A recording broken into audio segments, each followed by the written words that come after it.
ये कहानी है पंजाबी कुड़ी सुहानी की, जो एक पंजाबी फैमिली से होती है और उसकी शादी गुजराती परिवार में तय होती है।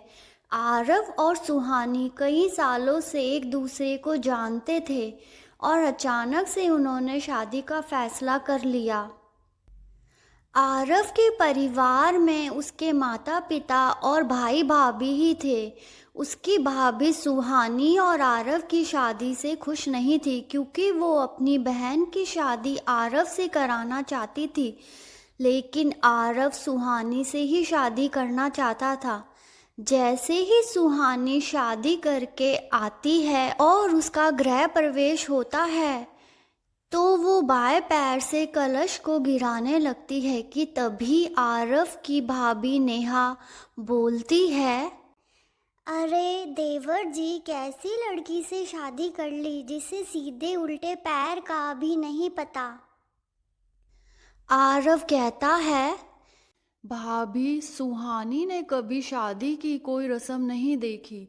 ये हमेशा से हॉस्टल में रही है, तो इसे इन सब चीज़ों का नहीं पता। आप तो हो ना भाभी इसे सारी रस्में सिखाने के लिए। आप इसे सब कुछ सिखा देना। नेहा आरव को बोलती है, हाँ देवर जी, अब तो मुझे ही सिखाना पड़ेगा। मेरी बहन से शादी की होती तो कुछ भी सिखाने की ज़रूरत नहीं पड़ती, उसे सब कुछ आता है। भाभी, पुरानी बातों को छोड़ दो। अब सुहानी ही मेरी पत्नी है और आप भी इस सच को मान लो। हाँ देवर जी, मान लिया इस कड़वे सच को। चलिए आगे की रस्में पूरी करते हैं। सुहानी को सिखाना भी तो है रस्मों के बारे में। सुहानी, ये अंगूठी मैं इस बर्तन में डाल रही हूँ। जो पहले अंगूठी ढूंढेगा घर पर उसी का राज चलेगा। देखते हैं कौन पहले अंगूठी ढूंढता है और किसका राज चलेगा घर पे। नेहा की सासू माँ बोलती है, अरे नेहा बहू, हमारी सुहानी बेटी ही राज करेगी, देख लेना। अंगूठी ढूंढने का खेल शुरू होता है और उसमें सुहानी ही जीतती है। इस तरह शादी की रस्में पूरी होती हैं। अगले दिन सुहानी की पहली रसोई होती है और वो नेहा से पूछती है, दीदी क्या बनाऊं? नेहा बोलती है, तुम्हें मुंह बनाने के अलावा जो कुछ भी आता है वो बना लो। और वो सुहानी का मजाक उड़ाने लग जाती है। सुहानी हलवा बनाने लग जाती है। दीदी, इसमें शक्कर का डब्बा कौन सा है? नेहा कहती है, ये लेफ्ट वाला। सुहानी हलवा बनाकर सबको सर्व करने लगती है कि आरव बोलता है, सुहानी, तुमने हलवे में नमक डाला है। सुहानी कहती है, नहीं तो शक्कर डालकर बनाया है। सुहानी हलवा खाती है तो उसमें नमक होता है और उसे समझ आ जाता है कि नेहा ने जानबूझकर उसे सही नहीं बताया।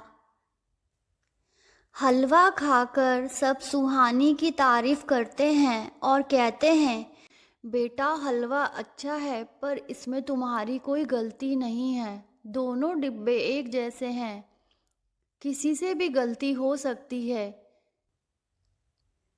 अगले दिन लोहड़ी का फेस्टिवल होता है और परिवार के सारे लोग लोहड़ी की तैयारी शुरू करते हैं। आरव की मम्मी कहती है, कोई कमी नहीं रहनी चाहिए, मेरी पंजाबी बहू की पहली लोहड़ी है। आरव के पापा कहते हैं, बहू को किसी ने बताया तो नहीं कि ये उसके लिए सरप्राइज है? विनय कहता है, मैंने तो नहीं बताया, पर ये आरव का कोई भरोसा नहीं, ये बता सकता है सुहानी को। आरव कहता है, नहीं भाई, मुझे सुहानी को बताकर माँ की मार थोड़े खानी है। माँ इतने मन से सुहानी के लिए तैयारी कर रही है, माँ ही बताएगी। ये सब नेहा सुन लेती है और कहती है, मेरा बर्थडे भी लोहड़ी पर ही है, पर किसी को मेरा बर्थडे याद नहीं है।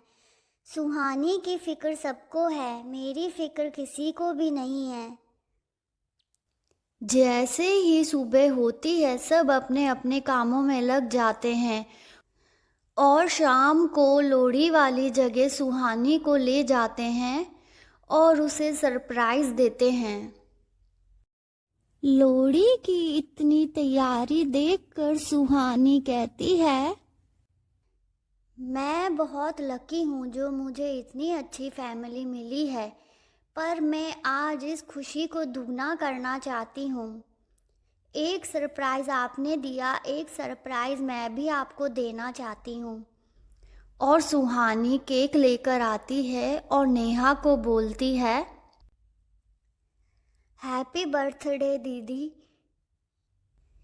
नेहा सुहानी को कहती है, सुहानी तुम्हें याद था?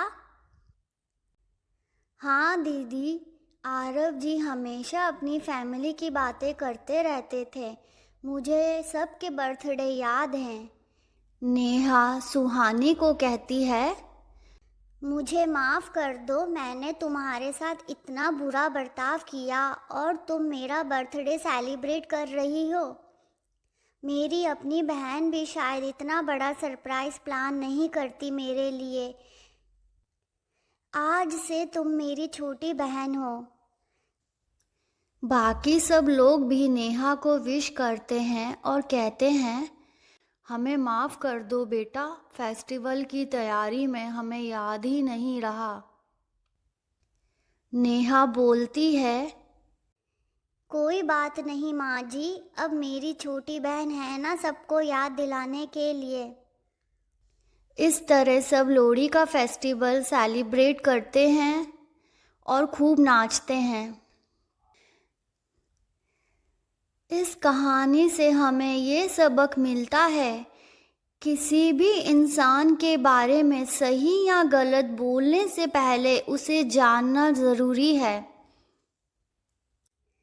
ਸਾਰਿਆਂ ਨੂੰ ਲੋਹੜੀ ਦੀਆਂ ਲੱਖ ਲੱਖ ਵਧਾਈਆਂ ਤੇ ਸਾਡੇ ਚੈਨਲ ਨੂੰ ਸਬਸਕ੍ਰਾਈਬ ਕਰਨਾ ਨਾ ਭੁੱਲੀਏ।